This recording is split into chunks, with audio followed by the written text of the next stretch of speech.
Welcome to This Explainer. I am absolutely thrilled you're joining us today because, honestly, we're about to unpack a truly profound philosophical shift. We're going to take a concept that has literally confused spiritual seekers for centuries and just completely turn it on its head. So if you've ever felt, overwhelmed by the sheer scale of the universe or wondered how your individual life actually connects to the grander scheme of things, you are in the exact right place. Get ready because we are exploring a massive paradigm shift in how we understand our very existence. So, does enlightenment mean erasing yourself entirely? I mean, that's a massive question, right? When you hear terms like emptiness or no self in Eastern philosophy, what actually comes to mind? For a lot of us, it sounds like vanishing. It sounds like you meditate for decades, only to realize that you, your unique personality, your dreams, your loves simply don't matter. Or worse, that they don't even exist. But today, we're challenging that assumption head on. We're going to see exactly why true enlightenment is actually the complete opposite of emptiness or nihilism. Okay, let's dive into this.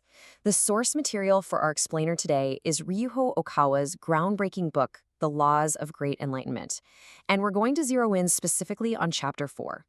Now, this chapter is incredibly special because the author isn't just reciting some dry, ancient academic theory. No, he's recounting his very own moment of spiritual awakening. He takes us step by step through his personal realization to reveal the true beating heart of enlightenment. Here is a quick look at our roadmap. First, we'll look at the fundamental misunderstanding of the no self. Second, the moment of awakening.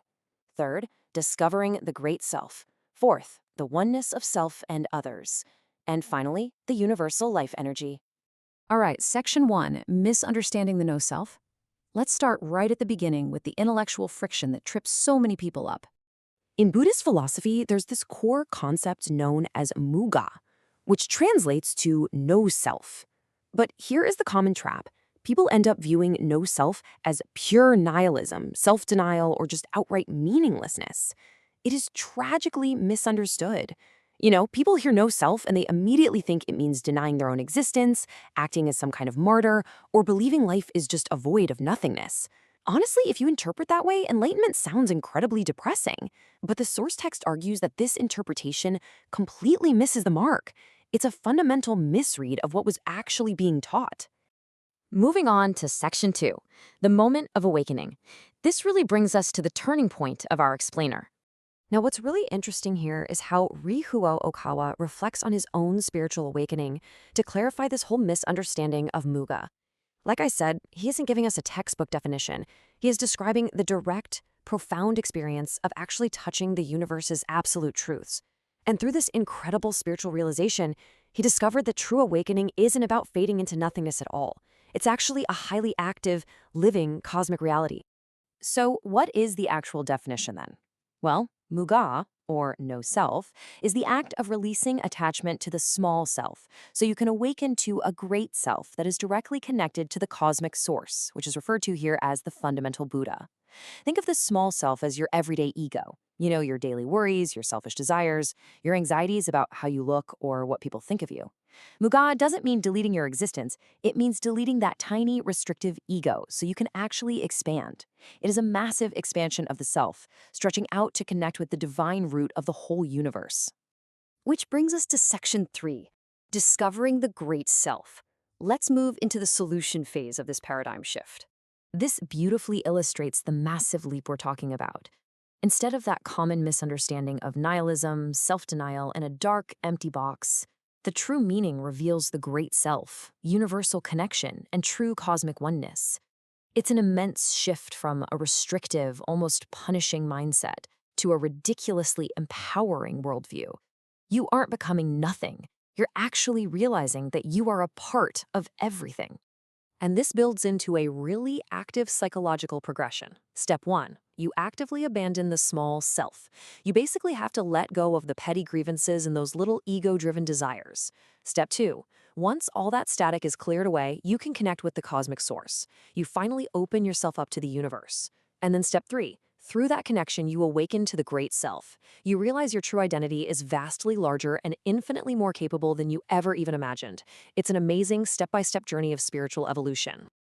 All right, Section 4, Oneness of Self and Others. This realization has some profoundly immediate effects on our everyday human relationships. Because once you awaken to the great self, you begin transcending the artificial boundaries between self and other. I mean, think about it for a second.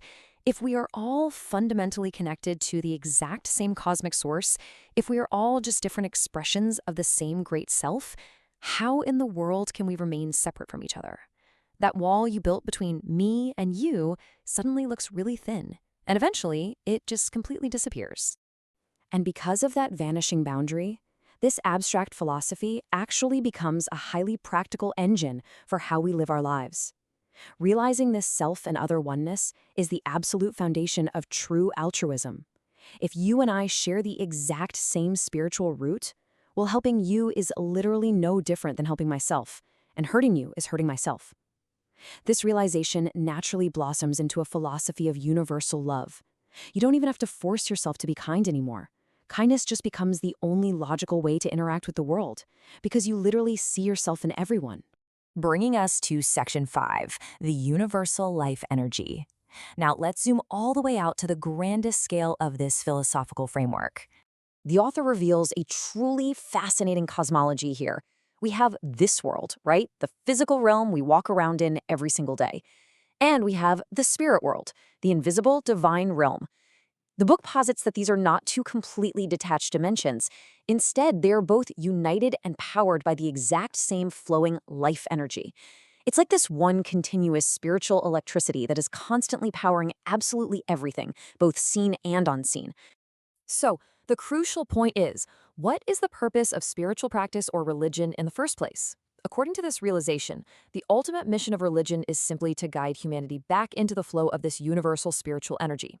We get stuck in our small selves, we get super caught up in the physical world, and we basically step out of the stream. True spiritual teaching exists solely to help us let go of the ego, recognize that great self, and step right back into that life-giving universal current.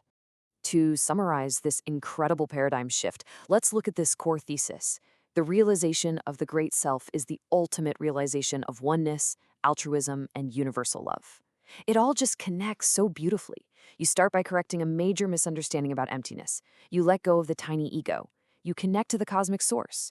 And the inevitable result of all that realization isn't loneliness at all. It is an overwhelming sense of love and an intense desire to live altruistically for others. So I want to leave you with a question to carry with you as you go about the rest of your day. How will you tap into this universal life energy in your own daily interactions today? The next time you find yourself getting caught up in a petty argument, or maybe just feeling isolated, remember the great self. Remember that the boundary between you and the other person is basically an illusion. Try letting go of the small self just for a minute and see how it completely changes the way you love, live, and connect with the world around you. Thank you so much for joining me for this explainer, and keep exploring.